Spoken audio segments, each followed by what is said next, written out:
Cylinder, उस वक्त भी आपने मैनिफेस्टो में कह दिया सिलेंडर हम हर घर को देंगे। इस बार थोड़ा सा और धक्का दे दे के फिर मुंह से निकला नहीं अब हम दे देंगे एएवाई को। क्या उस पे भी आपने कभी डिस्कस किया अपने ऑफिसर्स को बुला के कि ये तबका जो है ये कितना है, ये कौन सा तबका है? बोला तो सबके लिए था, बीपीएल के लिए, इकोनॉमिकल वीकर सेक्शन के लिए। वैसे भी भारत सरकार का तो ऑलरेडी यहां पे प्रधानमंत्री उज्ज्वला योजना चल रही है।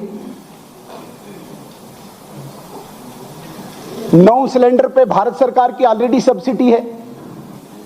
क्या ये उन्हीं लोगों को है या किसी और लोगों को है?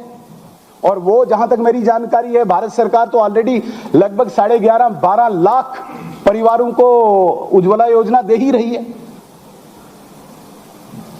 लास्ट में कहीं ये ना पता चले कि हमने थोड़ी बोला था वो सिलेंडर हम जम्मू कश्मीर का देंगे, वो तो उज्ज्वला योजना का ही था। जिस प्रकार से आज आप ये 200 यूनिट बिजली का बोल रहे हैं। दिक्कत मुझे तब हुई जब अनएम्प्लॉयमेंट, बेरोजगार नौजवानों के लिए कोई योजना ही नहीं। जिन लोगों के दम पे आपने वोट लिए, 65% आबादी जहां पे नौजवान है, इंतजार में है, मेरा बूढ़ा माँ बाप घर में है, मैंने उसके लिए दवाई लानी है, जेब खाली है, मेरे घर में नौजवान बेटी बहन है, उसकी शादी करनी है, मेरा जेब खाली है। सपने दिखाए थे आपने मंच पे चढ़ के। क्या योजना है उनके लिए बताइए मुझे। आपकी पिछली सरकार 2009 में बनी, तब भी आपने ख्वाब दिखाया।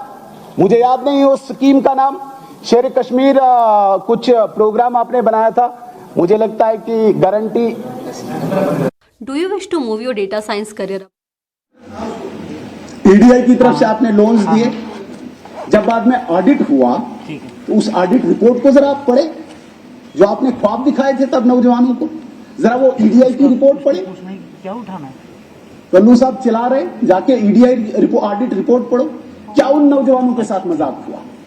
सारे यूनिट्स डिफंक्ट, एनपीए। कहीं ये दोबारा वही तो नहीं कर रहे हो आप नौजवानों के साथ? वो 5 साल तो आपने निकाल दिए। रिपोर्ट पढ़े, कल्लू साहब चिल्ला रहे, जाके ईडीआई ऑडिट रिपोर्ट पढ़ो। क्या उन नौजवानों के साथ मजाक हुआ? सारे यूनिट्स डिफंक्ट, एनपीए। कहीं ये दोबारा वही तो नहीं कर रहे हो आप नौजवानों के साथ? हो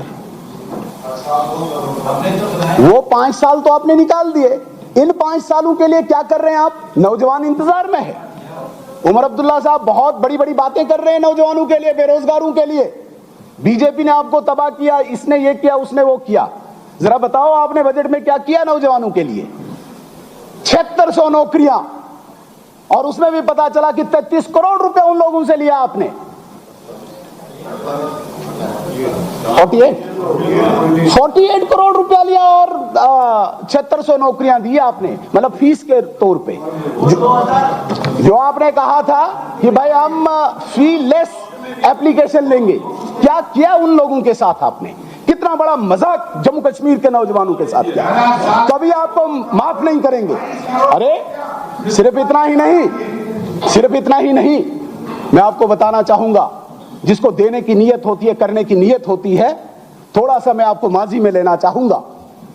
जिन लोगों को आपने भगवान के भरोसे रखा हुआ था, जो टेरर विक्टिम्स थे, जिनको बड़े बड़े मंत्री अपने घरों में नहीं आने देते थे, 15-15, 20-20 सालों से दफ्तरों की वो धूल खाती थी वो फाइलें।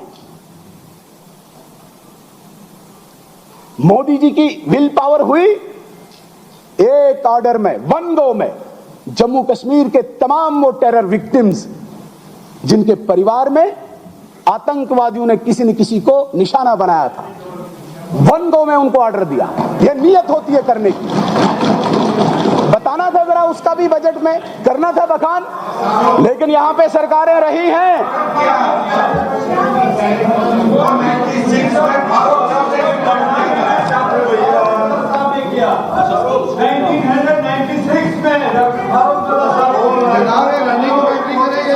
मैं शुक्रिया अदा करना चाहूंगा इस हाउस में ऑनरेबल लेफ्टिनेंट गवर्नर साहब का। जब वो अनंतनाग के दौरे पे थे, कहते हैं कि पब्लिक दरबार था, वहां कोई एक छोटी लड़की उनके सामने ये कंप्लेंट लेके गई कि मेरे परिवार में 2 लोगों को मारा गया है, हमें कोई पूछ नहीं रहा है।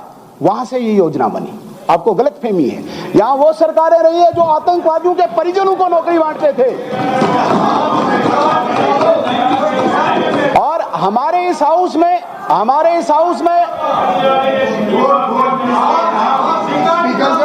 जवाब सीएम साहब ने देना ना। आप लारमी साहब को सीएम साहब की जगह बिठा दो, यही जवाब देंगे।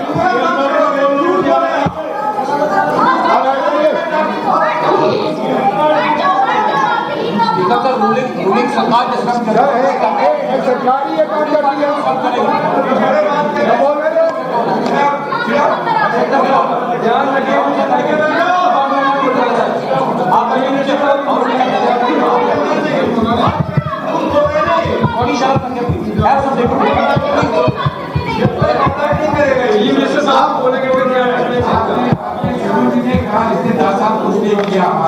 तो मेरे कहने का ये मतलब है,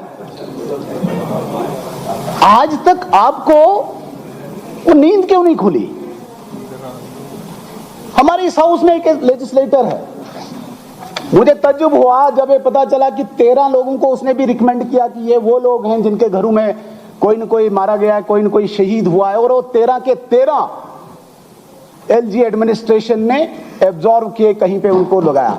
लेकिन उस लेजिस्लेटर को भी शर्म आई। कहता जरा कि आज तक दर बदर की ठोकरें खाते रहे ये मोदी जी की विल पावर थी, इच्छा शक्ति थी, और गवर्नर महोदय ने उनको आज नौकरी दी।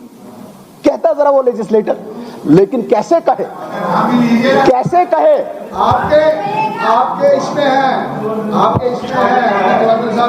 कैसे कहे? उसे तकलीफ होगी, उसे वहां पे अलगाववादी खुश करने हैं, जिन अलगाववादियों की यहां पे वो रिप्रेजेंटेशन करते थे, नौकरियां ढूंढते थे, उनके लिए। ऑनरेबल स्पीकर सर,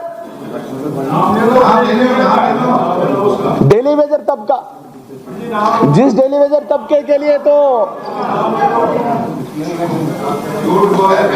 इस सरकार ने ऐसे ख्वाब दिखाए, ऐसे पॉलिसीज दिखाई। बड़ी बदकिस्मती है, 2009 में भी इसी सरकार ने एक शायद कमेटी बनाई थी। 5 साल उनको झूठ पे झूठ बोलते गए उस सरकार को, उस डेली वेजर तबके को। कुछ नहीं किया, अपना टाइम निकाला, टाटा बाय बाय। हमने बनाए, हमने भी हाई पावर कमेटी बनाई, इसमें किसी को कोई शक नहीं है। हमने भी हाई पावर कमेटी बनाई, लेकिन हाई पावर कमेटी के बाद हमने एसआरओ 520 लाया, हमने बायोमेट्रिक लाया, और जिस डेली वेजर को आप 1952 या 51 से लगाते आ रहे थे एक दरखास्त पे लिखने से, जिसका कोई यहाँ पे रेगुलेशन नहीं था, रूल नहीं था, जिसको मर्जी आए लगा दो ताकि इतनी वो संख्या इनकी बढ़े, उसको रेगुलेट किया। 2015 के बाद किसी भी नौजवान को हमने धोखा नहीं दिया आपकी तरह। आपने इन लोगों को, इन परिवारों को धोखा दिया और 500 रुपया या 1000 रुपया देके, 500 रुपया और 1000 रुपया देके इनकी जिंदगी को बर्बाद किया, आप लोगों ने किया। और मैं शुक्रिया अदा करना चाहूंगा एलजी महोदय का, कि इनकी सैलरी को रेगुलेट किया। जब ये सरकारें जो आज बड़ी बड़ी दावे करती है, ये सरकारें जब दिवाली और ईद पर 500 या 1000 रुपया उनको देखते थे, आज उनके अकाउंट रेगुलेटेड है, रेगुलेट करके उनकी सैलरी को रेगुलेट करके 9300 रुपया आज उनके अकाउंट में जा रहा है। आप बोलिए क्या कर रहे हैं? आप क्या कंक्रीट पॉलिसी आपकी फेज्ड मैनर में करेंगे? फेज्ड मैनर में। और पिछले साल आपने फिर झूठ यहां पे कहा खड़े होके, चीफ सेक्रेटरी की